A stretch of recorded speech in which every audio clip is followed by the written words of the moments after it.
Thanks for joining me, Reuben. My audience has seen you before when you've come and joined me, although sometimes it's been live. And, you have this great, rich background with not only the Hollywood acting industry as a stuntman and so on, the film industry, excuse me, but also, you're a world traveler, time traveler, and you were talking about extra dimensionals before anybody else was. So, with your show on Gaia, and then you continue doing your own content. Could you just kind of bring me up to speed? What have you been up to? What's going on in your world, in your dimension? My dimension, well, I'm no longer in the dimension of the United States like you. I have immigrated abroad, not to Russia, but to Japan, and it's an old home. My wife's Japanese, so I used to live here when I was 19. I speak the language fluently, so it's like going back to the old neighborhood, and it's been amazing so far. A little chilly, but other than that, I have nothing to complain about. It's been awesome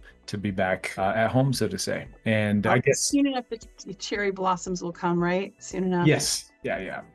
It'll just be a few more months before that happens. So it's just getting through the winter, which there's lots to look forward to, lots of festivities. New Year's is a big deal here. It's kind of like their Christmas. We do Christmas, and back in the States we do Christmas and New Year all in one. New Year's is bigger for them, and it's family time, and just like we celebrate back home, but we'll be celebrating with our Japanese family this year, so it'd be nice. It's nice and fun. That's wonderful. Yeah, Russia's the same way. New Year's is a very big deal. They have Mm. Orthodox Christmas. Christmas is for, some of the Christians that live here, but the big deal is New Year's. So Mm. that's, the huge celebrations and fireworks. So yeah, and family gatherings and whatnot. So yeah, I experienced that last year, and we'll experience it this year. Another New Year's in Russia. As far as you know why I moved to Russia. We had talked about that because I'm under asylum with the Russian Federation. They've put me under their protection. And I was wondering, I know you didn't flee to Japan the way I had to flee to Russia. Not in the same circumstances, yeah. No. But what prompted you and your wife's decision? Because you were pretty, like last time I talked to you,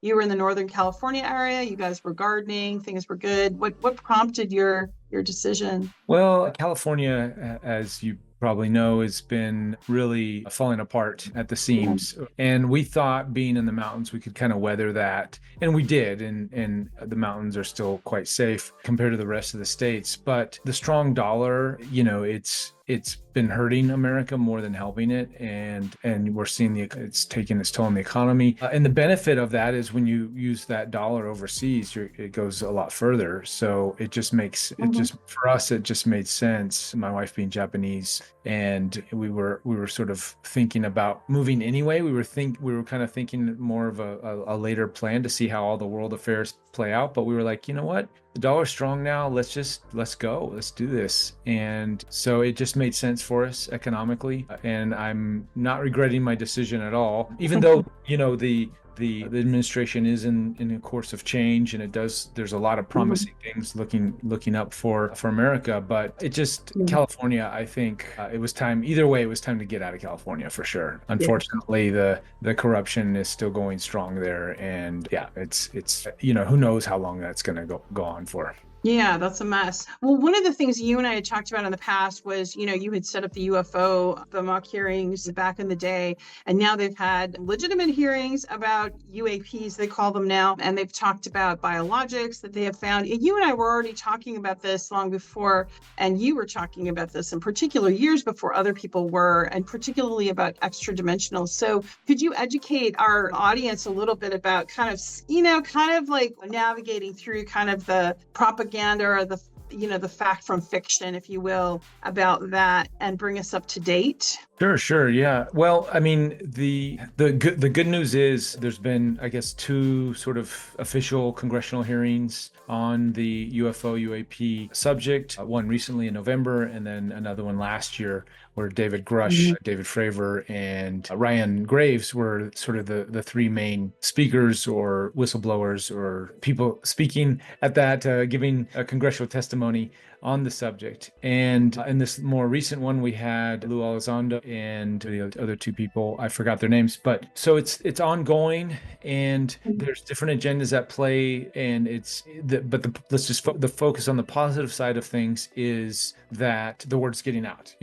People are understanding the severity of the subject, that not just are these things flying around, but they are most likely coming from other dimensions. Extra dimensionals was mentioned in the congressional hearings, and that there are biologics, physical beings interacting with the human race, and that bodies have been recovered from these crash retrieval programs. That was another part of the congressional hearing that got onto the record. So anybody who's been in the subject, looking into it, has known, Roswell being one of the earlier ones that many movies have been made about, many books have been written, and there's been many other cases in that sort of line of crash retrievals, government cover-ups, technology being reverse engineered. The Bob Lazar story is a famous one. Can I stop you right there? The reverse engineering, that seems to be a sticking point as far as what the argument is, that whether the US has it or doesn't have it, or whether other countries have it. What's your theory, just for a moment, on the reverse engineering and that technology? And is that something that the US already has, and some of the other technology? Yeah, there's a great book called The Day After Roswell by Colonel Corso, who talks about how he was directly involved in disseminating a lot of the technology into the public sector after the Roswell crash. And what happened was, according to his testimony and several other whistleblowers in the field have corroborated, that many of these crash retrievals are taken by U.S. government special programs, special access programs that are, black budget programs that most of our Congress members don't know about. They're just finding out about it now because of the whistleblowers coming forward. And what has happened since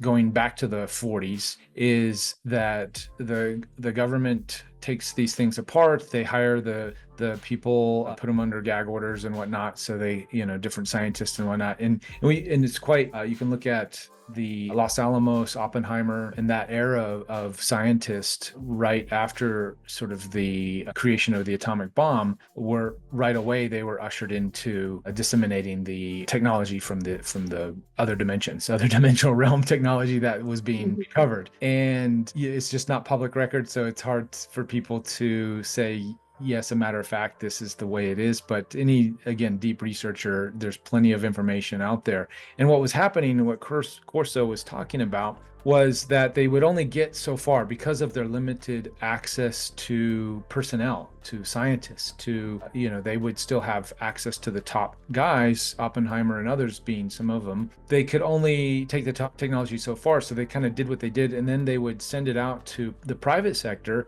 to Bell Labs, to Texas Instruments, GE back in the day, and later Lockheed and others.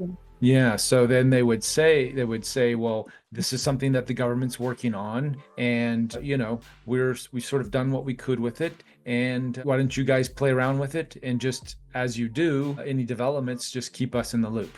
So that was sort of the backdoor agreements between government and these private industries.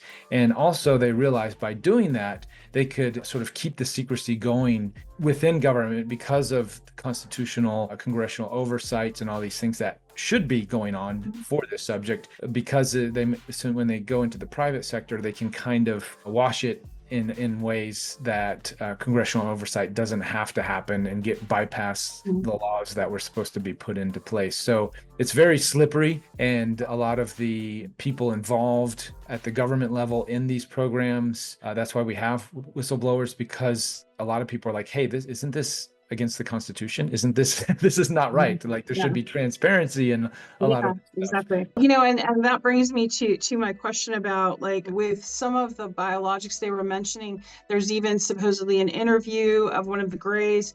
Now, when we talk about the Greys, people have a very strong emotional reaction. It's so interesting because even though a lot of this is suppressed, there's still a lot of, questionable approaches to how the information is being presented. In other words, what I'm trying to say is that it just seems like it's a lot of fear-based. And what was established with the Greys is they were actually humanoid, but in the future, and they've never left the planet, And then that leads us to the whole thing that there are actually dimensions of beings that are living in the oceans, or what we perceive to be the oceans, that kind of thing. Could you talk a little bit about that? And because you did a lot of interviews regarding extra dimensionals, could you talk a little bit about the Greys and some of the other populations that are interested in human life? Yeah, there's a lot of storylines out there in the ethos, especially in the internets, and Yeah. fear and love and light and star seeds, and there's just, the whole gamut. You have your whole spectrum of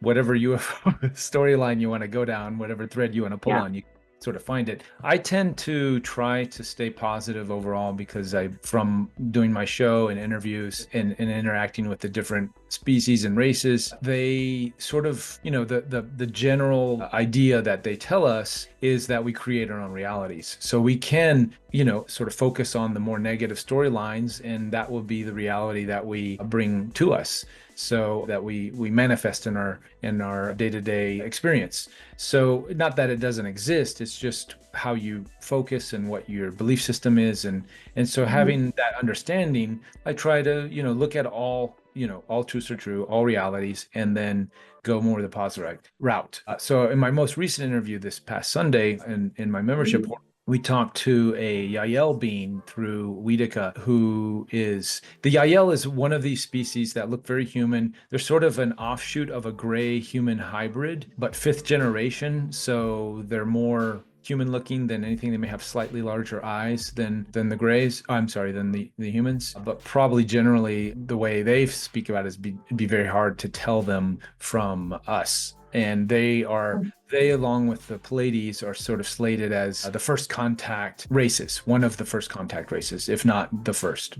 Probably between the two of them, they may be the first, because of how they look, and they look very similar, to ease humanity into this new dawn, this new era, or dawning the new era of having interactions with extra-dimensional beings. And I say extra dimensionals because in one sense, yes, they are extraterrestrial. We can see that. But there are other beings also interacting with us, as you mentioned, in the oceans and in the so-called inner Earth. You may have heard these tales of Admiral Byrd and Antarctica back in World War II, and the Nazis going down to Antarctica and forming a base and finding different access points to lush greenery and whatnot. And then there's beings Nordic looking descent that were interacting with the Nazis, so to say. So there's all these storylines out there. I'm just touching on some of them. But Yeah.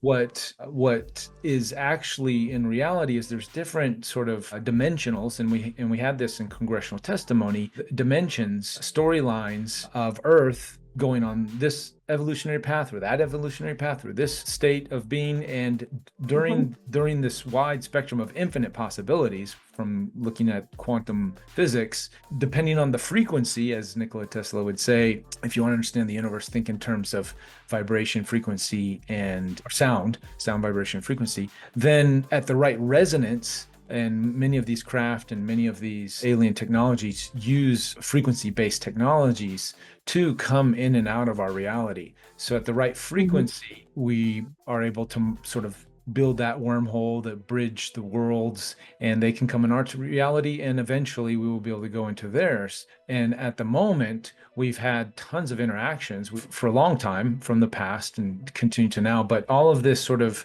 bridging of worlds type of technology has been kept secret from the human race mainly because of our energy paradigm and how we look at energy and use energy, and how it's sort of a pyramidal structure, and the top-down oligarchs that keep control of that are not wanting information about frequency-based technologies that can have us travel in and out of other dimensions, because that would really destroy the oil cartels and the limitations put on humanity through the gateway folks that control our energy ins and outs and flows. So we're moving now, as we're seeing more lights in the sky, as the activity has been picking up drastically just in this past week. People are starting to question what is reality, starting to question, well, if these things are floating in the skies indefinitely without some sort of combustion fuel that's allowing them to, what kind of fuel, so, and this is where the UFO story really gets exciting is because when you start asking these questions about how are they able to get from here to there, how are they able to fly indefinitely, how are they able to Mhm. do these things, then you start understanding, oh, well, there's different types of physics that perhaps we haven't, as a collective, individuals have gone down these paths and Right. discovered different types of physics and new technologies. But as a collective, publicly, our energy paradigm is quite archaic, and with the UFO disclosure comes a whole new set of physics that allows us to sort of recreate Earth and how we function and do things here. Yes, it's been a very interesting couple of weeks, and what you're saying is really, yeah, it's really resonating. As far as the UAPs that have been visualized in mass sightings, like for instance in New Jersey, there's speculation that that's actually experimental technology of the US. So are some of I would these agree. sightings actually US military kind of being cloaked, or is this actual extraterrestrials, do you think? I think it's a mixed bag in general around the world. But when it comes to New Jersey, just based on the videos that I've seen and the testimony that I'm hearing, it's of my opinion that the New Jersey phenomenon is a controlled, most likely U.S. government, for the most part, a sort of somewhat of a psyop in a sense, sort of using Okay. the timing of this global having the conversation. Dr. Stephen Greer said this, and I've confirmed this through my interviews, that there was a bit of an ultimatum given to many of the governments of the world that they had better start disclosing, or else they will disclose themselves. And sort of going through the way our governmental structures are set up and the way people vote in their politicians, and we know that's all kind of been hijacked over the years, Yeah. especially of late. So it's of the ETs that they want to honor the free will of the humans. And in the past, it was to go through those channels. Now they're just like humans on the ground are like, well, those channels aren't working. We need to figure out some other way of electing officials and governance. They're Mhm. kind of doing the same thing. They're like, well, if the government structure is not going to work, we're not going to go through them anymore either. We're going to Yeah. just start showing up. And that's sort of been the consensus for them. Mhm. And that's why I think we're getting to this point where we're having these mass sightings all over the world. Right. And I think, though, the powers that were, we will call them, and no longer the powers that are, the powers that be, the powers that were are frantically trying to stay in power. So Yeah. using whatever sort of trick in the book that they can, including an alien invasion scenario, which has been in the Yes. cards for many, many years, since the 60s. There's been whistleblowers Mhm. and paperwork and declassified FOIA little blurbs here and there that we can kind of piece together as our UFO researchers. Many people know about Project Bluebeam, that there is a sort of a UFO invasion agenda somewhere in the cards of some of these bad actors. And this could be it. This could be their sort of, as they pulled the COVID card, they may, they may be seeing that their opportunity to pull that alien invasion card, even if it's been more of like 5 years out, maybe they have to pull it now because the ETs are sort of, or the extra dimensionals are sort of showing themselves. Mhm. And this may be, the New Jersey thing may be perhaps a last ditch effort to try to coerce humanity into being afraid of the ETs. Because if you see some of the White House press secretary, I forgot her name, even yesterday, and some of the governor and some of Yeah. the officials Mhm. that are coming out, they're speaking as, this is very disturbing. We don't know what's going on, and these things don't stop, and there's the noise, and it isn't. That's mostly how you can tell one of theirs or one of Mhm. ours. Theirs meaning ETs, one of ours meaning Black Project material. Mhm. Is theirs, ETs, typically, in most cases that I've heard or seen or read, don't make any sounds. So Right. ours, the TR-3B, which is plenty of information on the internet, but it is one of these triangular craft that the U.S. has had, and there's, I think, even patents have been released of a triangular craft and that's what a lot of people are seeing in New Jersey. I personally believe I've seen one in Big Bear, California as well a few years back, and it did make a Mhm. propeller sound. It sounded like a drone, or it sounded like a propeller-based airplane, Oh, and yeah. it matches what the testimony coming out of New Jersey of these sounds, and they're sort of hovering indefinitely, or they're hovering for a long time. From what I've heard, is the thing can it can fly for 2 years if it wanted to.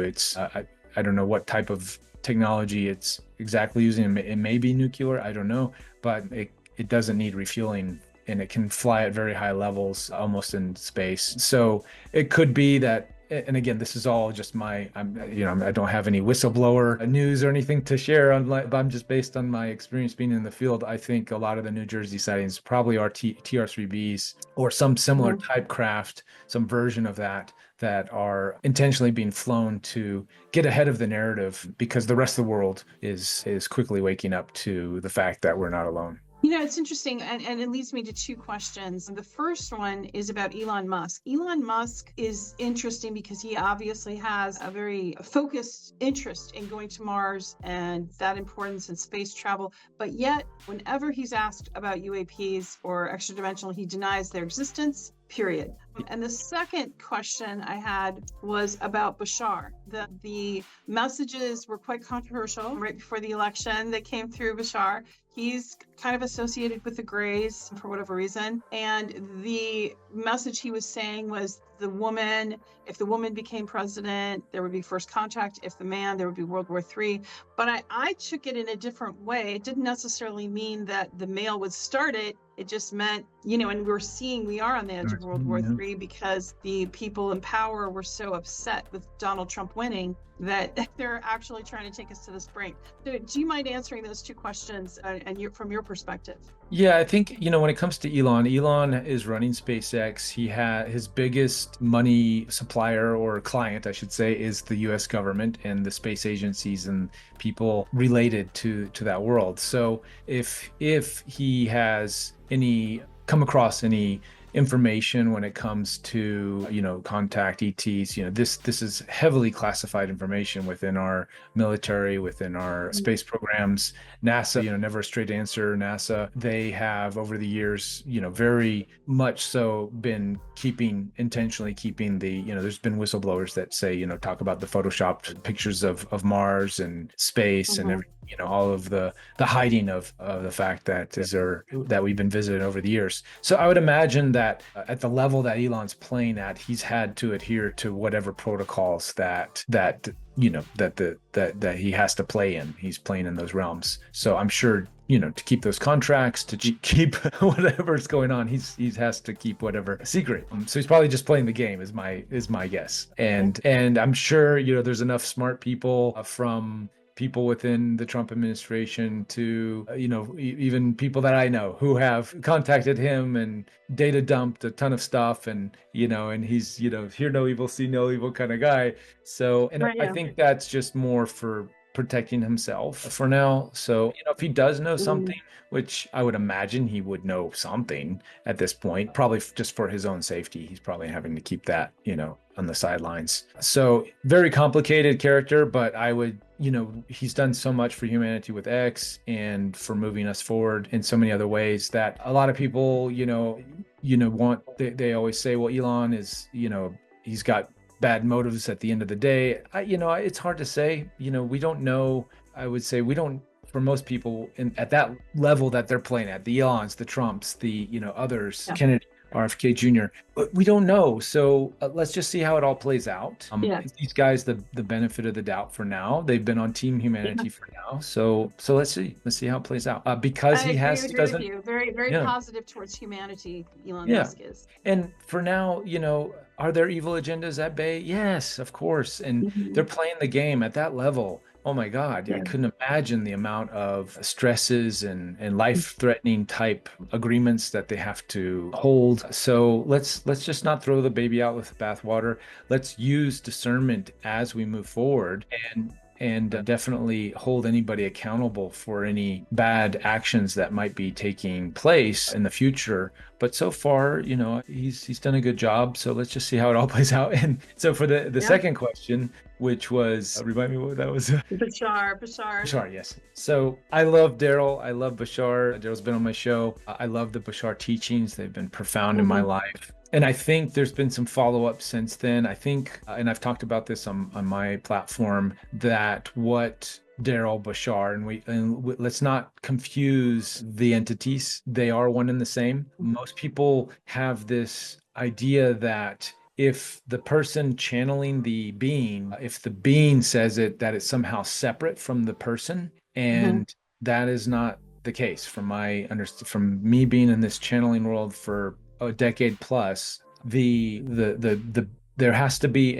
a frequency match for the Mhm. person to channel the being or the consciousness or whatever we're dealing with, because ultimately we don't know, we're just taking their word for it, and it's still the same, it's still one and the same. So let's not confuse Daryl and Bashar as two Okay. different, even though Daryl himself doesn't have conscious memory a lot of the times when he goes into the trance, and this, Yeah. he surrenders himself to this, in a sense, possession, you could say. And let's also understand that I've talked to, for example, if anybody's been following my podcast or on my members platform, I talked to another, regularly we do the channelings with an anonymous woman who channels the raw consciousness. And many people are familiar with the raw, the law of one from the 80s, Carla Ruckert and her team that brought through that consciousness, and it's been part of our sort of channeling world for a long time. If we can, and we're talking about the same raw from the Egyptian lores, which I've unpacked through my interviews, that it sort of stands. The raw is a collective of beings, and they include Jesus, Archangel Michael, a lot of other positive oriented beings that are here to sort of help humanity through these shifts and changes. And Mhm. even said that it's quite common. In fact, Raw has, in one of the channeling sessions, had to deal with this, where other entities and even humans, people, during one of the sessions, we had a sort of a slow lull in the channeling because Raw had to check out, go do some work to clear the airways, so to say. We can talk about it in the sense of Mhm. frequencies and energy, because there were some onlookers coming in from China. And these could be remote Mhm. viewers. These could be, we've heard of some of the psychics and the powerful children being raised to be sort of psychically, remote viewers or different energies, Mhm. we're playing at that field, right? So Ra even said that there were some very curious people listening in, as many people listen to like this broadcast. There's going to be many people from all over the world tuning in at different Yes. levels of not just public sector, but private as well. And what happens there is it's almost like the way Ra described it is like if there's a tube of light going up, then the other beings can actually poke their head into that tube and sort of mess with the Yeah. message a little bit. Oh. So just like we get within our interwebs, we can get hacks, Mhm. we can get manipulations with the data Sure. during certain phone calls and things like this. And we have now, with all the technology that we're dealing with, we have, deep fakes and Yep. AI stuff and all this stuff, right? So just imagine that can happen on an energetic level through Mhm. channelers. And especially if channelers don't have good spiritual hygiene, we should say, perhaps that may be a way to say that, or if you're at the level of a Daryl Anka, who has just, what a mass following he's picked up over the Yeah. years. Everybody's very, because his teachings are very sound and very practical, in my Mhm. opinion. Then interference is Yeah. highly likely. It can be had. So a couple things was that. So again, you give your audience reference. What happened was just before the election, Bashar, so-called Bashar, we'll quotes there because I'm not sure if it was Bashar or not, came out with a Mhm. message which Bashar even said, we've never done this before. So why are you doing it Right. now? Yeah. Then that said, if the woman wins, there will be contact. And if the man wins, there'll be World War III. And yeah, you can Right. look at that. There's so many, it's very cryptic the way he says it. It's very, Yeah. it Yeah. leaves the door open, which is typical Bashar. And I think there's been some follow up, or there will be some follow up coming from Daryl and the Bashar team about that. Mhm. But what happened was you had a bunch of, people who don't understand all the nuances when it comes to these types of transmissions. They may be new to the field. They Right. may themselves have a personal bias leaning towards one candidate or another, wanting a Sure. specific outcome, which is part of Yeah. Bashar's teaching, is no insistence on the outcome. Follow your Right. excitement, do it Right. with integrity, and have no insistence on the outcome. That's like Yeah. so Exactly. all these people with bias and insistence on a specific outcome, when Trump won, they lost their marbles. they thought the end of the world's coming, and you had all these folks online saying that this and that and another. So again, that hopefully that gives a little bit of a base of all the different Well, you know how scenarios. I took it is that there would be interference to the level of Trump trying to be president. So it wasn't necessarily that the mail would cause it, as we've been seeing it play out. The Biden regime, the elites around him are trying very hard with what just happened with Syria, what just happened, very hard and cutting off communication with Russia, and bringing us to the brink of World War III. Luckily for us, you have a world leader in Vladimir Putin and some of the other world leaders in the East, like in China, that are very more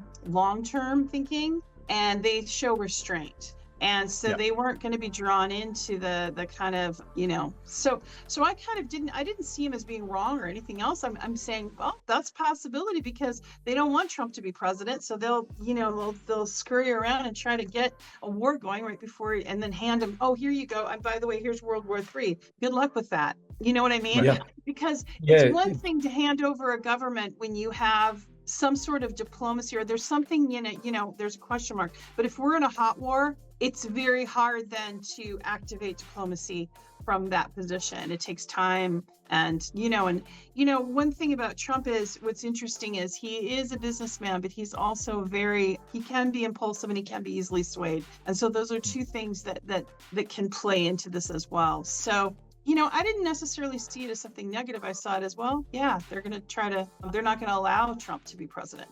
It was kind of my take on it. There's going to be a real attempt to block it. And there has been. Oh, totally. I mean, we've seen that from the last election, right? And how that was sort of swindled away. It's, and this is the difficult part, I think, in this community of sort of spiritual people who are very more right-brained and more leading with their hearts in general, and not looking at geopolitics and not looking at all of the data. And so they're in my opinion, data deprived. And that's why in my membership portal, I try to do like a breakdown of like, okay, let's sort through the facts from fiction kind of thing, and let's look at the data, and then combine that with heart-centered deep teachings that we're getting from our channel material. That's very right brain spiritual stuff, and finding that balance. And I do see, unfortunately, in the communities, the spiritual communities, the Bashar communities, and others, so many people do lead with their hearts, and the knee-jerk reaction is to sort of demonize Trump and everything that's going on there. The media has done a wonderful job of creating that Trump derangement syndrome, and that a lot of people are suffering from, unfortunately. And no doubt he has his faults, as you mentioned. He is easily swayed, and there's a lot of issues there. So by no means am I praising him for being our savior or any of that. He's not perfect, but he is who he is. He's done a lot of positive things for in his last administration, and just what he was campaigning as was generally way more positive than his opponent, in my opinion, when it comes to no wars. Absolutely. Getting rid of the Fed, perhaps, that was one of the carrots he was dangling, and better monetary policy, lots of things we could go down, but it is something that is concerning when it comes to our community in the spiritual world, because they're not always looking at all the facts. They're looking at, unfortunately, become victim to a lot of that media manipulation that does go on. And my advice is turn off all mainstream media for sure, and be selective in your independent media, because even the independent media, because the mainstream media has been so hijacked, those powers are finding their ways to the independent media, and even pulling them in certain ways to sort of pull for their agendas, so to say. So we are in the discernment age for sure. And I think as I wanted to touch on something that you brought up that some people in my audience might not know what it means, but one of the things you brought up was first of all, in other dimensions, our perception as humans in the third dimension, which is rather dense, isn't as, we might not sense the other dimensions, but there are ways through that. And the technology isn't that complicated. And a lot of it can be done with meditation and with, and you and I know that a lot of people don't know about that, but the CIA does. I mean, Yep. the CIA did something called, it has whole programs they refer to as remote viewing. So could you explain a little bit what you were referring to about the remote viewing and what your experience is talking to people involved with those programs? Yeah, so the remote viewing programs have been going on for a long time. We have, I think, on record, as at least back as far as the 50s and really ramping up in the 60s, the SRI programs, and a lot of them have been declassified, but many they say some of the people in those programs say that they've all been classified. That's not true. And what they are is basically the CIA and many of these programs showed us that consciousness is a soup of information. Many have probably heard this concept of the Akashic records, where all information, no matter where it exists in reality, is obtainable, like a library, like going to a library, and you can sort of get past, future, now, because it all exists right now, information based on, again, sort of frequency and vibration. So it was a lot of spy games, and that's how our military was using it, but the information is not always accurate. It can be in some cases 100%. It can go down to as low as like 40%. And they sort of said within the gap of stuff, it's like maybe 70, 80% is sort of the average on how accurate it is. And that's the reason they said they scrapped the programs. But again, they didn't scrap them all. And we can use our telepathic abilities, telepathic, as Bashar says, where it is using empathy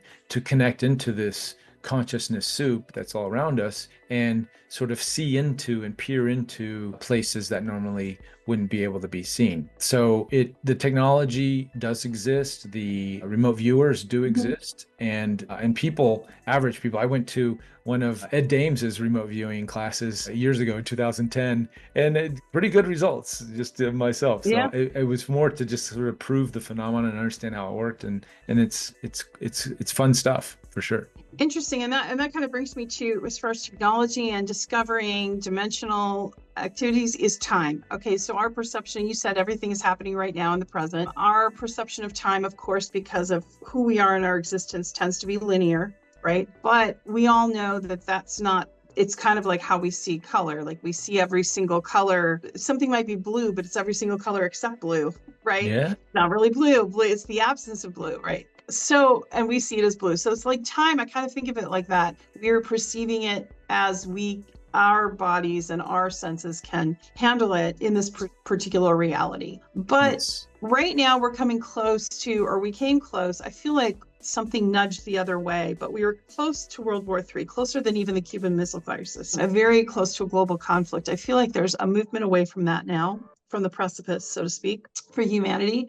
But also, there's different realities and results in different timelines. And could you talk a little bit about adventures and timelines and what that means to you? Well, yes. So as we've been instructed, or through my show, discovering through my show and my conversations with ETs, this has been one of the biggest things that it took me a while to wrap my head around, was this idea around time. They say everything exists now. The future and the past are just illusions, which, if you really think about it, can you touch the future? Can you taste the past? You can't. It's the intangible, the only thing that exists right now. So everything is very fluid. The past, the future are very fluid. The now moment is all that exists in our actual reality. And so if we think about the past, because we experienced it in a linear form, we think that that's the way it is. But in reality, in every now moment, because we're changing vibrational frequencies, as Tesla quoted, we are shifting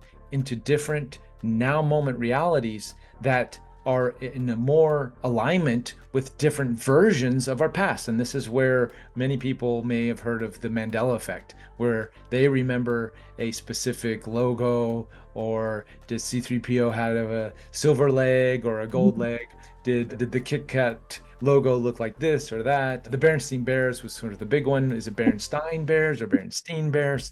So everybody has a sort of a different memory, and And what that shows us as sort of a fun example it can't be scientifically proven, but a fun example just to show us how we're constantly shifting from one timeline to the next is how the collective memory, even collectively, how the memory of certain what you knew was certain. Like you were like, as you were growing up, you're like, this happened, Tom Hanks in a box of chocolates, he for sure said, life is like a box of chocolates. And then you go back and you check and it's like, life was like a box. And you're like, well, that doesn't make any sense grammatically. What's going on? Right. So it's a nice example to show us how we're fluidly moving in and out of different versions of reality in the now moment that align with different pasts. And that goes with the future as well. So we can easily, yes, the most probable future, perhaps last week, was we were going to enter into a nuclear situation with, the whole Ukraine-Russia thing, which has been pretty slippery.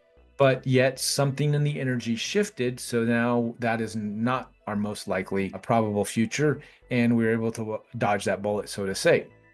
But yes, the version of a nuclear event happening still exist because these all exist. Are they in our physical reality? No, we're not experiencing that, so we don't have to really worry about it. Is there a version of us that is worrying about that right now? Maybe. Send love and light to that version of you that lives in that existence, and hopefully that will push that timeline further away from being a possibility. One of the things that I really like to use this concept and idea of, going back to remote viewing, is I don't think our military and the remote viewers had a complete understanding of how time worked back in, say, in the 60s. And what you had many remote viewers looking into the future. And what they saw was nuclear devastation. They saw, because at that time, especially at that heavy density of reality that they were at, they aligned with the most probable reality, frequency match from looking into the future at that time. And they saw a dystopian world of nuclear fallout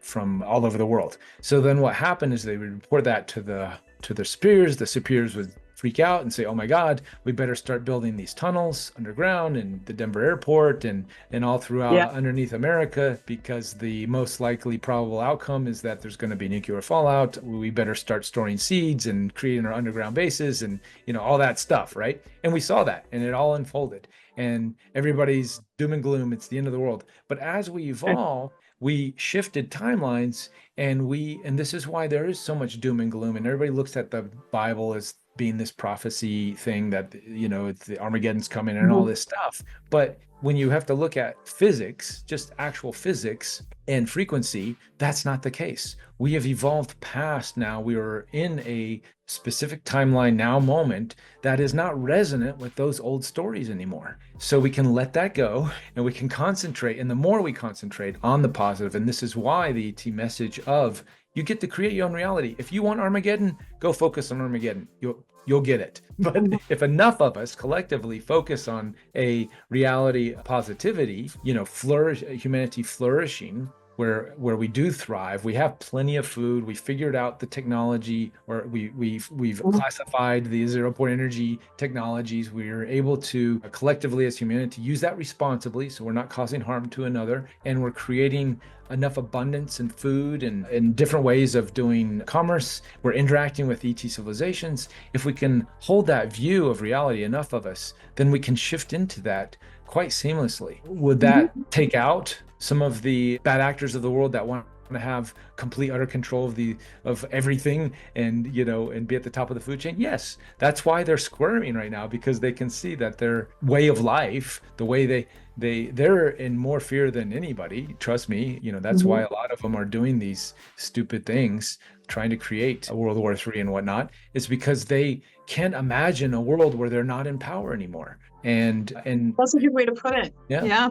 But that's where we're at. We're taking that pyramid structure and it's coming down, and the decentralized playing field is going to allow everyone to have abundance, everyone to have everything that they need and want to thrive in life. And it's happening. We're moving into that world. We just have to keep envisioning it and keep our eye on the prize, which is not buying into these fear-based narratives that continuously get thrown at us from every which way. Because, and not to say that they're not a possibility or a probability for, last week, as you said, yes, I was feeling that energy too. And that's where we we can not ignore it, but do as what you did by introducing Tucker to, I forget the Minister of Defense. Foreign Minister Lavrov. Yeah. Yes, yeah, for doing, like you said it so well in your transmission, the people are doing the work. And that is what citizen journalism, we have to know. Citizen diplomacy. Citizen diplomacy, absolutely.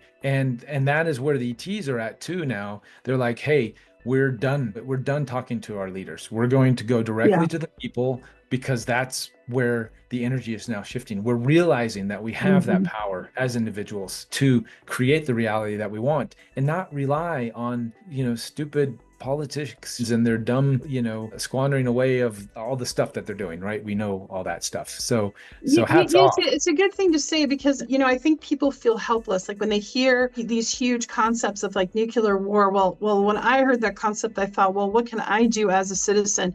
Well, I'm not important. I don't have an important government job. I'm not wealthy. I'm not an oligarch. I'm not Elon Musk. However, I do know Tucker, and I was on a show 3 times, and gosh, I could just reach out. I'm here in Moscow, and and I honestly did not know if the Russian government would be open to it, but I knew the person to get directly, quickly in touch with Lavrov, and it came together.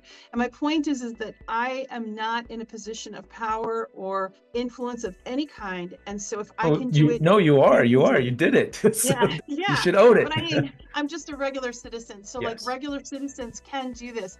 We can do this by simply being friends with people, Absolutely. by friendship dinners, by communicating, and I think that is how we're shifting our timelines. Is what's exciting to me is, and how I kind of have seen my own path is a healer, and I feel, and sometimes healers are, they're not treated very well.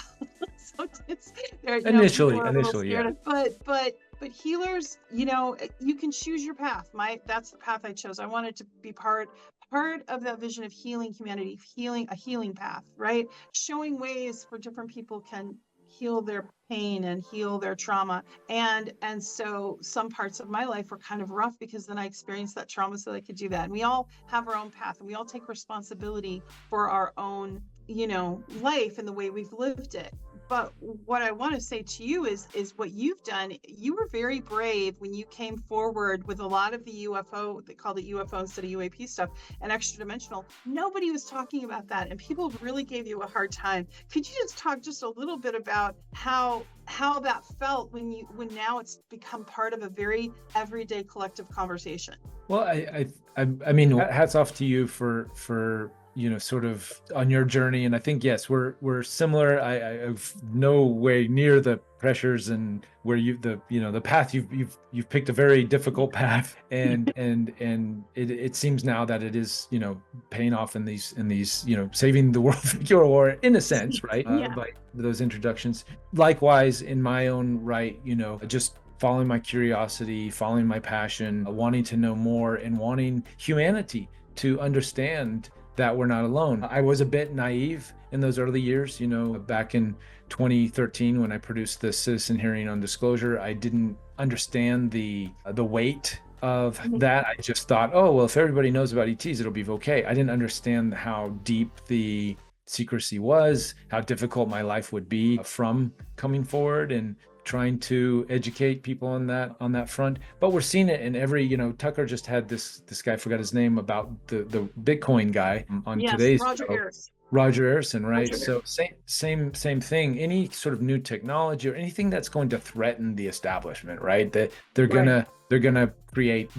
That's how the mafia style tactics that they use is they try to make life difficult for those who are trying to educate the world on things that could liberate humanity from the enslavement matrix that they're in. So yes, definitely had my share of tough times and difficulties. Again, nowhere near what you've had to deal with.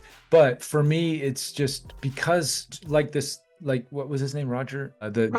Rogers, and Roger, what he said in his interview, and I didn't catch the whole thing, but he said, it doesn't matter the monetary benefit for him. It's just, it's just a way of life. The benefit that humanity will get Mhm. which the way I always look at it is, this is sort of the difference between the old system and I think where we're headed is the old system was all about suppressing everybody else so you could stand up on top. And Right. and how far can you suppress everybody so you can be here? But the new system, the way I see it is everybody, the whole entire human race gets here. And if you're here, everybody moves up together. So it's not like Right. so it benefits, and I think Elon understands this as well. It benefits humanity to uplift humanity. Like the more we can Right. do to bring our fellow humans to a level where they're thriving, Mhm. not just surviving, but thriving, and Right. where there's unlimited resources and there's no lack and everybody's doing good. And if you're a creator, we all move up together, and it just, we can't, there's really no bounds or limits when you think in that way. And if you're really trying to accelerate. So that's been my drive through all of this, is knowing that if humanity can break free from the spell that it's been under for these probably thousands of years, to a certain Yeah. extent, then it's just going to benefit everybody. And really no one, even those who think that way, that they're just Yeah. trapped in the illusion even deeper. They just think that they're, the only way to survive is to push everybody down. It's like, hey, brother, you're part of the family Yeah. too. You'll get a piece, we're all gonna succeed Right. here. It's just that Exactly. And mentality. you're right. Yeah, I like the way you're saying that. It reminds me actually of BRICS, the BRICS summit, which, President Putin of Russia talked about how he wanted BRICS, the vision, how they wanted together. They made the decisions together. It wasn't one country, and that each country has their own sovereignty that makes Yeah, sure that but it's not people going in and taking their resources, but it's lifting them up so they can do their own resources. Like he's talking about absolutely. African nations in the global South, and that's why BRICS is becoming very successful, because it's not Totally. that Western hegemony paradigm Yep. where you have America has to be at the top, and you still have people very much America has to be at the top. It doesn't. It can be a Right. leader, but it can be one of the leaders, but we need balance. And everything in the universe shows us, physics talks about balance. And if you Absolutely. have out of balance, then that's when you have chaos and disruption, in my opinion. Yeah, no, I agree 100%. Yeah, I've been watching what BRICS has been doing, and I think it's fascinating, and agree 100% that, if I was running a country and I had my options, I'm like, okay, and that's why we're seeing so many countries sort of not defect, but choosing the BRICS way, because it's like, yeah, why I don't want to, be I under. lost you here. Oh, Hold on. sorry. Okay. Hello, hello. I can see you. For some, Maybe it's just a there we buffering go. thing. Now you're Okay. back. You're back. Okay, Okay. okay. No, I was just So saying, say, I think so many countries are choosing that way because they're seeing how the John Perkins, Conventions of Economic Hitman way of doing business, that the US and the CIA and the World Economic Forum and all, all those bad, yeah. the bad mojo folks, right? It hasn't worked really No, well no, over this period of time. So they're seeing an option to keep their sovereignty and not have to give that up, and still thrive. And why shouldn't, we should all, that's the way it should be. We all can keep our sovereignty. absolutely. Yeah, there's no need to. Personal and country sovereignty. Yeah. And I think that's what Roger was talking about having, control over your own money and everything. And it is really frustrating when, like, for instance, I just had a thing where my bank was frozen while they did investigations of my bank. And I'm not a wealthy person. This is just, again, it's just because of who I am. It was flagged, whatever. It's disruptive, right? It disrupted me for about a week. I didn't have any money. So yeah, it's like, it can be very disruptive. And that's why it's important that we have access to, other means of, but let's face it, Reuben, if we came into a place where government is really taking our money and controlling it and turning off our accounts, we'll trade in other ways. Like, Yeah, and in a sense, that is what we're seeing, and this is where this is a hard kind of mindset to take on. But in a way, we there's an aspect we can be thankful to these totalitarian regimes for their just going all out, because we're pushing innovation, and it's waking, like, the Bitcoin sort of story is making its way through the masses, and people are realizing, how through inflation, through the trucker thing with Canada and Yeah, in Canada. the Yeah. seizing of the funds, and how unfree we truly are, how with things. So it's pushing certain narratives, with the manipulation, with the taxes, with all Yeah. the taxes going to Ukraine, and unelected officials swindling all of that, or even elected somewhat Yeah. kind of Yeah. kind of elected people. It was just a big money laundering operation. Big, That's what that yeah, was. Yeah. yep. Yeah, absolutely. So I wanted to ask you for a final question here. You've been generous with your time, and I really appreciate that. What your next projects are, what you're working on, and then how people can find you and connect with you. Well, I thank you. I'm continuing with my membership platform. I'm actually going to continue it, but in a new way starting next year. I'm dropping the price level. It's going to be a super low access point, just a few dollars a month. And I won't be producing as much content as I have been, but there's so much content in it already. So that'll be ongoing, putting out podcasts as I do on all the platforms, Spotify, Interview with Ed podcasts. But I'm really trying to clear my schedule so I can focus more on energy, because I think we are moving into this new era of how we understand energy, how this, as we were saying, this sort of top-down controlled way of doing things, and people have just sort of by default, well, I've got to pay my gas bill, I've got to pay my electric bill, I've got to get my energy from these sources, and they're not really thinking outside the box. But now, Mhm. as these power structures that have been in place for so long are starting to crumble, so comes the grip that they have over how we create and consume energy.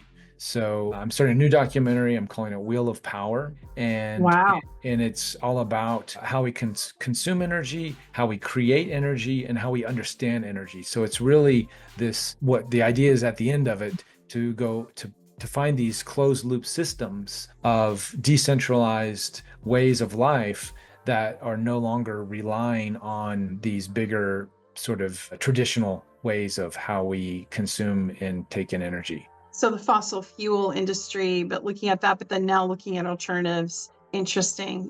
There's a lot of controversy around certain energy types, like wind energy, for instance. In Morro Bay, California, which is a bird sanctuary, they want to put up these wind things that would really destroy not only the view of the ocean, but also it would put all these birds at risk of harm. So it's interesting. Like I support alternative energy, but then you have to look at the other, byproduct effects. And so there's people are actually fighting that wind farm going in, like to keep it from going in. So it's interesting. We're in, I feel like we're just in a big shift in the way we consume and create energy. But I feel like there's so many things that are untapped that will come to light within the next, I don't know, 5 to 10 years, maybe. Yeah, that's my goal, is to put a lens on some of these untapped things. Yes. That is directly correlated with the whole UFO disclosure idea. Mm-hmm. And they kind of they're tied at the hip. So it's hard to not have free energy without UFO disclosure. And it's like, which comes first? I think that as we get more disclosure, then like I said, the grip on these energy devices, we'll call them that. Because to be honest, solar, wind, all of the so-called green energy technologies, compared to what's available to humanity, are really just distractions. Not that they're bad or anything like that. I mean, they're bad when it comes to the bird sanctuaries. I mean, I do, I'm a big fan of solar, and I think there's a lot of potential there. But what I've seen just with my own eyes and been part of the past 10 years during my explorations, those are, in a sense, archaic technologies that will quickly be, those windmills will be taken down, because what actually exists out there and what is coming to humanity is beyond anything that there doesn't need to be a trade-off of harming nature and life for a more so-called sustainable energy source. So we have the technology, as the former head of Lockheed had said jokingly, but in reality, Ben Rich, believe he said, we have the technology to take ET home. Unfortunately, that technology hasn't been made public yet, but we do have it. So it's just a matter of getting that to the masses, and we will quickly be entering into a new era where we don't have to even think about harming birds. There you go. Well, thank you for your time, and thanks for all your wisdom. And I'm looking forward to seeing your documentary. And it's good to talk to another fellow instrument of peace, because I think that's how we try to present ourselves in the world, as instruments of peace and harmony, trying to bring some positive to, sometimes a tumultuous world. Yes, when you're in the heat of it, it's difficult. But again, congrats just for your move and for just the constant light you're shining in so many ways. And it's you're in the hot seat for sure. And I always watch and I'm just in awe. So whenever you get those downloads or those inspirations for peace, please, keep going. I'm cheering you on Same to from Japan. Same to you. Same to you. All right. Well, we'll be in touch. And again, thanks for joining our audience today and educating us on so many things. I always find it enlightening when I talk with you. And next time we'll talk about, we always say this, but next time I swear we're going to talk about gardening. I've always wanted to get into that. So yes, for sure. All That's right. part of the wheel of power. There you go. Take good care. And thanks for joining us. Thank you.